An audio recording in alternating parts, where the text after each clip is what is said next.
Act 1, the tariff that split ASEAN into two tiers. A 2.5 percentage point gap in tariff rates just split Southeast Asia down the middle, decided not by geography or strategy, but by paperwork. Same trade bloc, same policy, completely different bill, and for one country in the region, that gap came down to 2 days. Across the Association of Southeast Asian Nations, this split has quietly opened up on customs declarations bound for American ports. This is not a story about supply chains or geopolitical posture. It is a story about how legal readiness, decided months before anyone knew this deadline existed, can rewire trade overnight across 10 neighboring nations.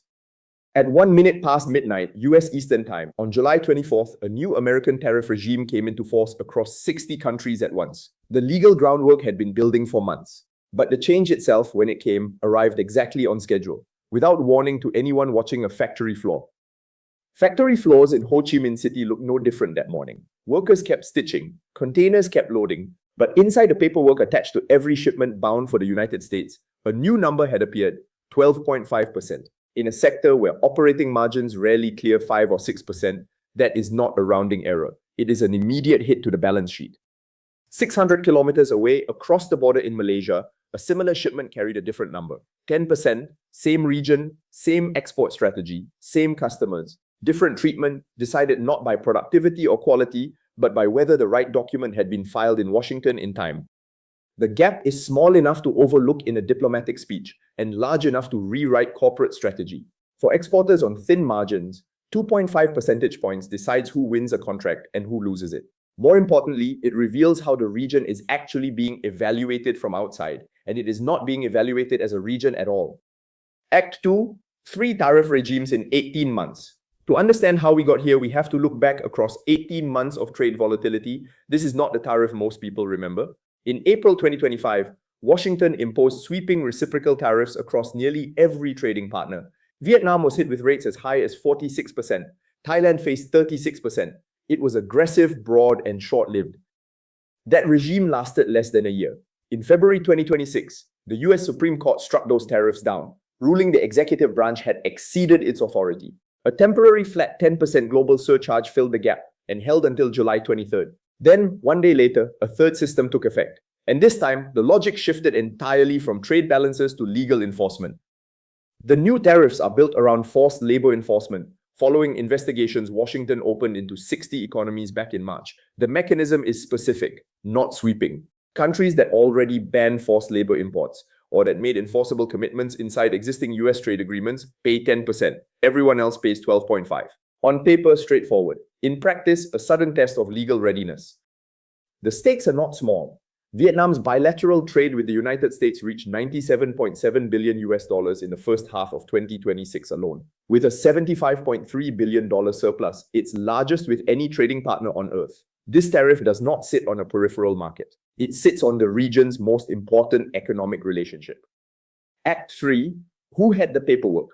When Washington published the final lists, the sorting across ASEAN produced an unexpected pattern. Not a geographic split, not rich versus developing. Instead, the map reveals which ministries had quietly done the legal groundwork over the preceding years, and which were caught off guard when the deadline arrived. The regional division is stark. In the 10% tier sit Cambodia, Indonesia, and Malaysia. In the 12.5% tier sit the Philippines, Singapore, Thailand, and Vietnam. The legal justifications were not identical across these nations, which is precisely what makes the pattern revealing. Qualification required specific verifiable legal clauses filed in Washington before the cutoff, not a sweeping alliance.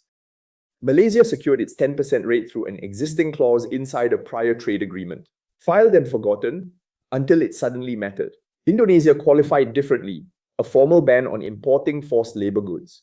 Washington's own report noted enforcement remains weak, but the law's existence was enough. Having the statute on the books, even unenforced, still counted.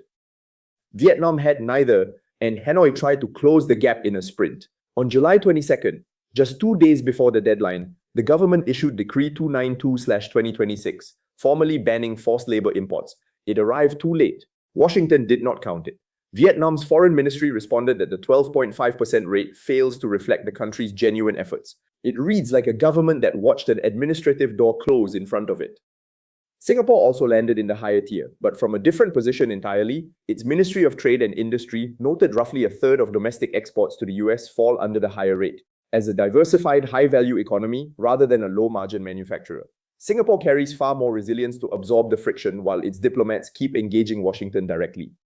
Act 4. Who actually pays? For Vietnam specifically, the timing compounds an existing pressure. Exporters were already managing shifting demand and rising costs. Now this penalty lands directly on balance sheets already stretched thin, forcing decisions about headcount and capacity.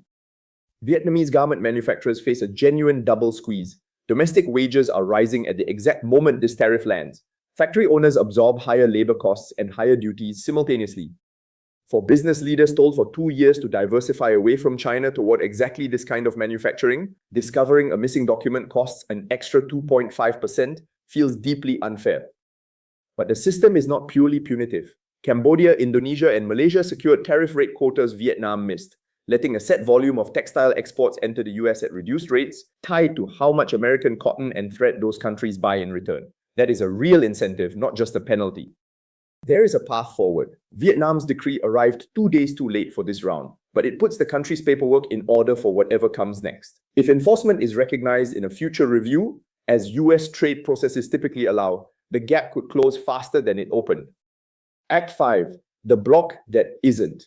ASEAN markets itself as a single economic story. 10 countries, 1 region, 1 alternative to China. This tariff split quietly challenges that story. To Washington, ASEAN is not one market negotiating as a bloc. It is 10 separate jurisdictions, each assessed individually on its own legal record, with zero regional coordination required or apparently even considered. There is nothing unusual about that.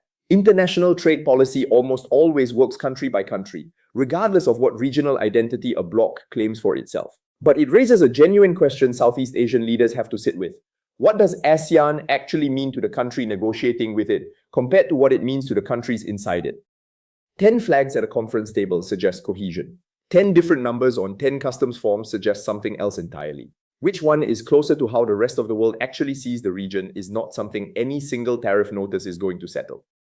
I am Hero the Hornbill, and this is the ASEAN Angle. If this episode gave you a new way of seeing the region, subscribe so you do not miss the next one. New episodes weekly, link in the description.